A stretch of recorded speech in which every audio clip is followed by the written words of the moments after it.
الحمد لله واهب النعم ودافع النقم ومجلي الظلم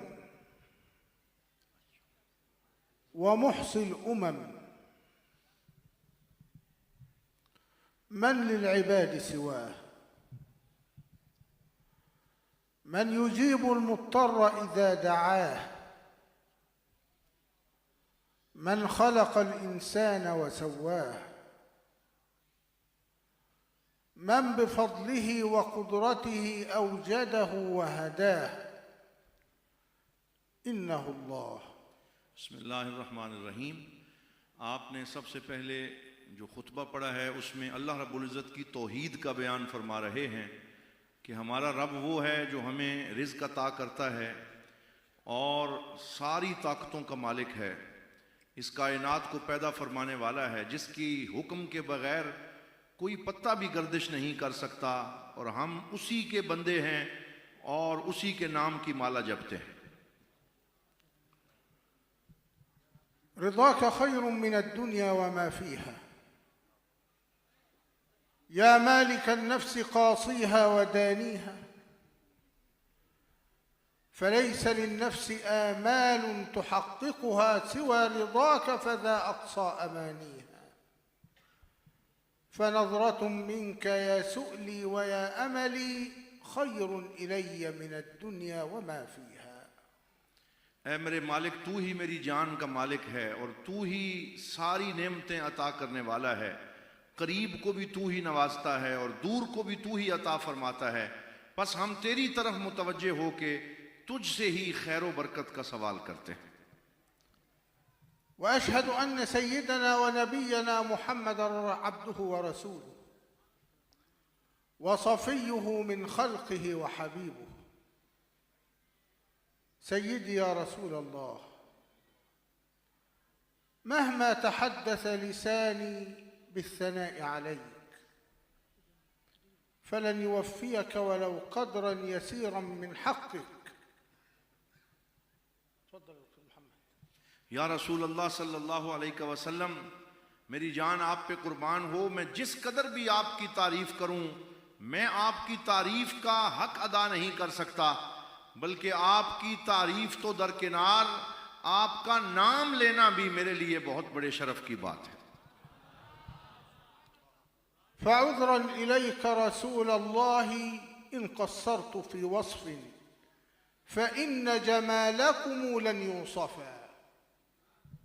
या रसूल अल्लाह, अगर मैं आपका वसफ बयान करने में कामयाब ना हो सकूं तो मेरी माजरत को कबूल फरमाएं, क्योंकि आपका जमाल ही ऐसा है कि जिसे लफ्जों में बयान नहीं किया जा सकता। جاءت قديما ذرة من نوركم قد جمل الرحمن منها يوسفا. और आप ही का नूर है जिससे अल्लाह ने कायनात को तख्लीक किया, और हजरत यूसुफ को भी जो हुस्न जमाल मिला वो आप ही के नूर का सदका है। والله لو جد العباقر كلهم في وصف أفضال له لن تعرفا.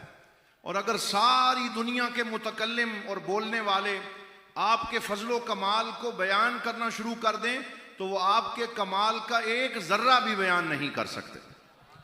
والله لو كانت مياه البحار بجمعها مدادا لوصف أحمد ما كفى. और अल्लाह की इज्जत की कसम, अगर सारी दुनिया के समंदर जमा कर लिए जाएं और उससे सरकारे दो आलम सल्लल्लाहु अलैहि वसल्लम की शान लिखी जाए तो समंदरों की स्याही खत्म हो सकती है, लेकिन मेरे नबी की शान खत्म नहीं हो सकती। والله لو قلم الزمان ظل يكتب من البداية للنهاية ما اكتفى. और अगर जमाने के सारे कलम आगाज से लेके इख्तिताम तक लिखते रहें, वो मेरे नबी के मुँह मुबारक की शान भी नहीं लिख सकते। والله لو روض النبي تفجرت أنواره للبدر ولا واختفى. और अगर मेरे पाक नबी के रोज़ा पाक के अनवार दुनिया पे जाहिर हो जाएं तो चांद की रोशनी भी मांद पड़ जाए और सूरज की रोशनी भी मांद पड़ जाए। تكفيه لقيا بالسماوات العلى وبحضرة الرب الجليل تشرفا، يكفيه أن القمر يخسف نوره لكن نور محمد لن يخسفا। और मेरे पाक नबी सल्लल्लाहु अलैहि वसल्लम की यही शान काफ़ी है कि मेराज की रात अर्श पे पहुंचे और अपने रब का दीदार किया, और ये दुनिया का चांद जो है इसे गिरन लग जाता है लेकिन मदीने वाले चांद को कभी गिरन नहीं लग सकता। فضيلة الشيخ محمد نقيب الدين النقشبندي، नकीब الرحمन सही, فضيلة الشيخ محمد نقيب الرحمن النقشبندي، فضيلة الشيخ حسان النقشبندي، فضيلة الشيخ السيد لخت حسنين شاه، الجمع الكريم، السلام عليكم ورحمة الله وبركاته. السلام ورحمة الله. لعلكم لاحظتم فيما تقدم من حديث أنني قلت والله لو روض النبي تفجرت أنواره للبدر ولا واختفى. आपने मेरी गुफ्तगू के आगाज़ में ये अशार सुने जिनमें मैंने ये कहा कि सरकार दो आलम सल्लल्लाहु अलैहि वसल्लम के रोज़ा पाक के अनवार ज़ाहिर हो जाएं तो दुनिया में कोई और रोशनी नजर ना आ सके।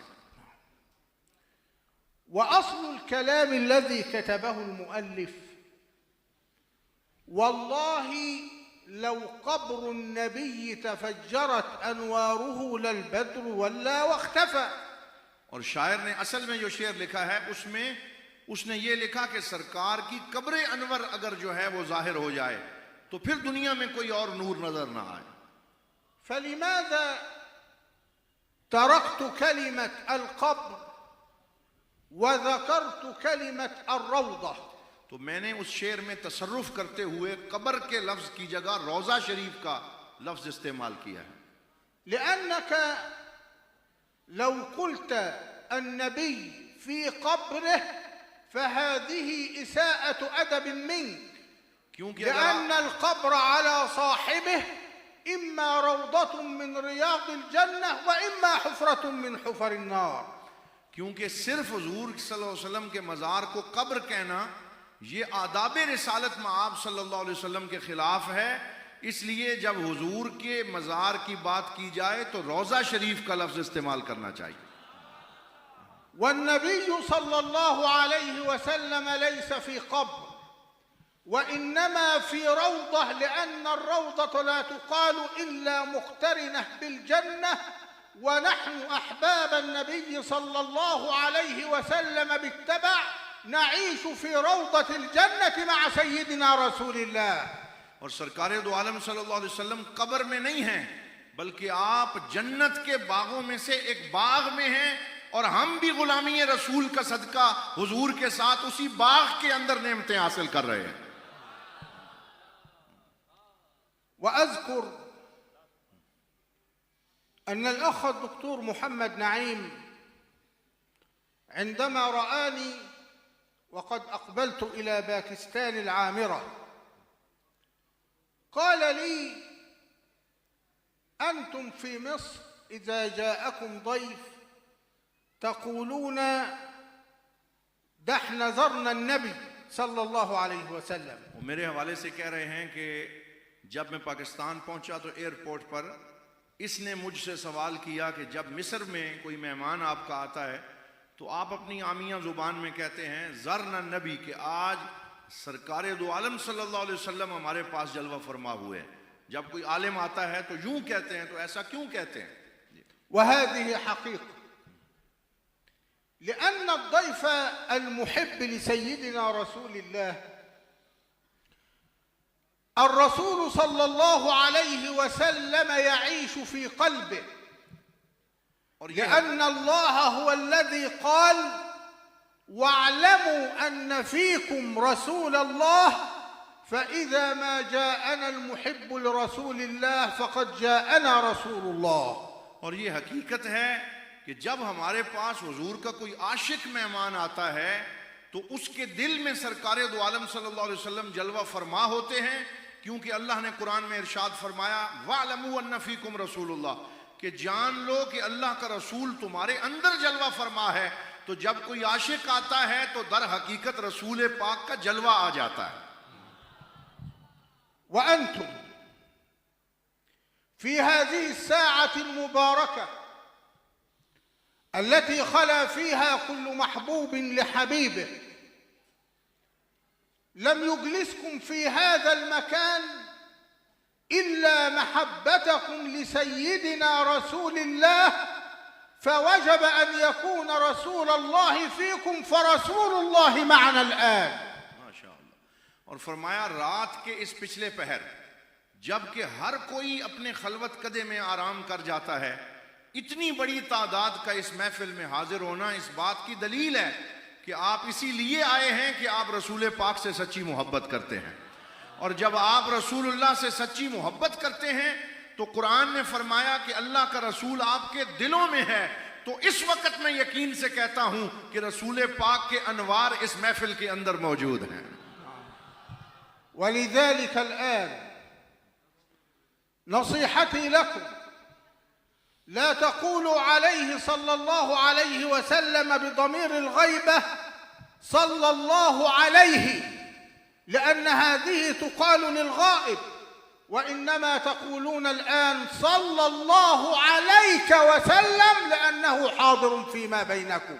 इसलिए मैं आपसे ये कहता हूं कि आप यूं ना कहें सल्लल्लाहु अलैहि वसल्लम, क्योंकि ये गायब के लिए कहा जाता है, बल्कि आप यूं कहें सल्लल्लाहु अलैका या रसूल अल्लाह, कि या रसूल अल्लाह आप पर सलाम हो, क्योंकि जिस नबी का हम कलमा पढ़ते हैं वो हर वक्त हमारे सामने जलवा फरमा।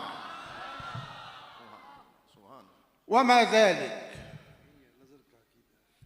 माशाअल्लाह शेख साहब फरमा रहे हैं कि ये देख लें कि ये जामिया अल अज़हर का अकीदा बयान हो रहा है। وما ذلك إلا لأن حضرة النبي صلى الله عليه وسلم لن يرضى إلا أن تكونوا معه على الحوض في الجنة। और रसूल अकरम सल्लल्लाहु अलैहि वसल्लम ने खुद फरमाया कि हुजूर ये चाहते हैं, सब मिलके कह दें सल्लल्लाहु अलैका या रसूल अल्लाह, हुजूर ये चाहते हैं कि हर उम्मती सरकार का हौज़े कौसर पर हुजूर के पास मौजूद हो। वलिज़ालिक तक़ूलून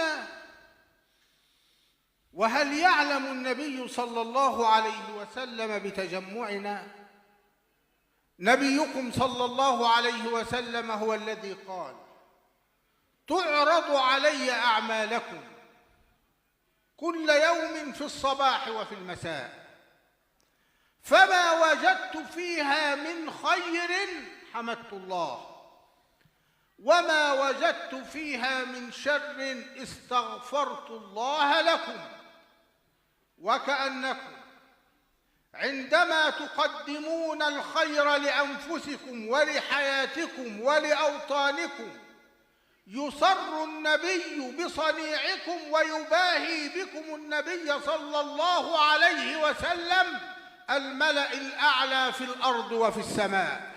और हुजूर नबी रहमत सल्लल्लाहु अलैहि वसल्लम के बारे में कुछ नादान लोग ये कहते हैं कि जब हम आपका जिक्र करते हैं तो क्या हमारे नबी पाक हमें जानते हैं कि हम जिक्र कर रहे हैं? तो उन्हें क्या खबर कि खुद रसूल अकरम सल्लल्लाहु अलैहि वसल्लम ने इरशाद फरमाया कि तुम्हारे आमाल सुबह और शाम मेरी खिदमत में पेश किए जाते हैं, मैं तुम्हें जानता हूं, तुम्हारे नाम और चेहरों को भी जानता हूं, बस तुम्हें खुशखबरी हो जो भी खैर का काम तुम अपने वतन, अपने अहले खाना और अपने दीन के लिए करते हो, तुम्हारे हर काम को रसूलुल्लाह मुशाहदा फरमा रहे हैं। وآخر ما أختم به أن الإمام جعفر الصادق رضي الله عنه جاءه سائل وقال له: يا إمام، ما هي أرجى آية تجعلنا نطمع في رحمة الله؟ और आखिरी बात जो मैं अर्ज करना चाहूँगा वो हज़रत सैयदना इमाम जाफ़र सादिक रज़ी अल्लाह ताला अन्हो आपका वाक़या है कि आपके पास एक शख्स आया और उसने आके पूछा कि ए इमाम, ये फरमाएं कि कुरान पाक के अंदर सबसे ज़्यादा उम्मीद दिलाने वाली आयत कौन सी है जिसे सुन के हमें उम्मीद हासिल हो जाए। فقال الإمام جعفر मौलाना अर्जा आया अर्जा कुल أرجى يعني أدعى آية للعفو والمغفرة नाम, والطمع यानी في जिससे رحمة हमें الله। मगफिरत की और बख्शिश की उम्मीद हासिल हो जाए। कुरान में ऐसी कोई आयत बताएं। فقال الإمام جعفر الصادق للسائل: أتسأل عن آية عندكم أم عندنا آل بيت رسول الله؟ तो आपने उस साइल से पूछा कि तुम जिस आयत का पूछ रहे हो वो तुम्हारे नजदीक या हम अहले बैत रसूलुल्लाह के नजदीक? فقال السائل: وهل هناك فرق يا إمام؟ قال له: بلى.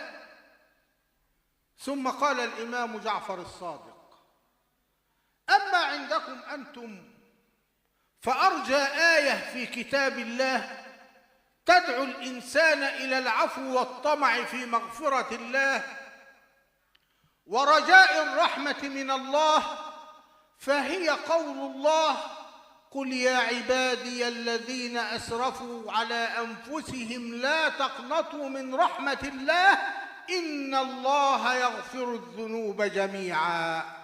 तो आपने ये फरमाया कि तुम पूछते हो कि तुम्हारे और हमारे दरमियान फ़र्क है, तो आपने फरमाया वो फ़र्क है। वो फ़र्क ये है कि तुम्हारे नज़दीक ज़्यादा उम्मीद दिलाने वाली, बख्शिश और मगफिरत की उम्मीद देने वाली जो आयत है वो ये है कि ए हबीब पाक, आप फरमा दीजिए, ए मेरे बंदो जिन्होंने अपनी जानों पर जुल्म किया, ला तक़नतू मिन रहमतिल्लाह, तुम अल्लाह की रहमत से ना उम्मीद ना हो जाओ। इन्नल्लाह यग़फ़िरुज़्ज़ुनूब जमीआ, बेशक अल्लाह ताला सारे गुनाहों को माफ़ फरमा देता है। أما نحن آل بيت رسول الله فأرجى آية عندنا هي قول الله: ولسوف يعطيك ربك فترضى لأنه لن يرضى جدي وواحد من أمته في النار. और फरमाया हम अहले बैत के नजदीक सबसे ज्यादा उम्मीद दिलाने वाली आयत ये आयत है, वला सौफ युतीका रब्बुका फतरदा, ऐ मेरे हबीब, अल्लाह आपको इतना अता करेगा कि आप राजी हो जाएंगे। और फरमाया मेरे नाना जान मुस्तफ़ा सल्लल्लाहु अलैहि वसल्लम उस वक़्त तक राजी नहीं होंगे जब तक आपका एक उम्मती भी जहन्नुम में होगा, आप सबको जन्नत में डाल के राजी होंगे। अल्लाह सुभान अल्लाह, सुभान अल्लाह। बोलिए जरा नारे तकबीर, नारे रिसालत, सैयदी मुर्शिदी।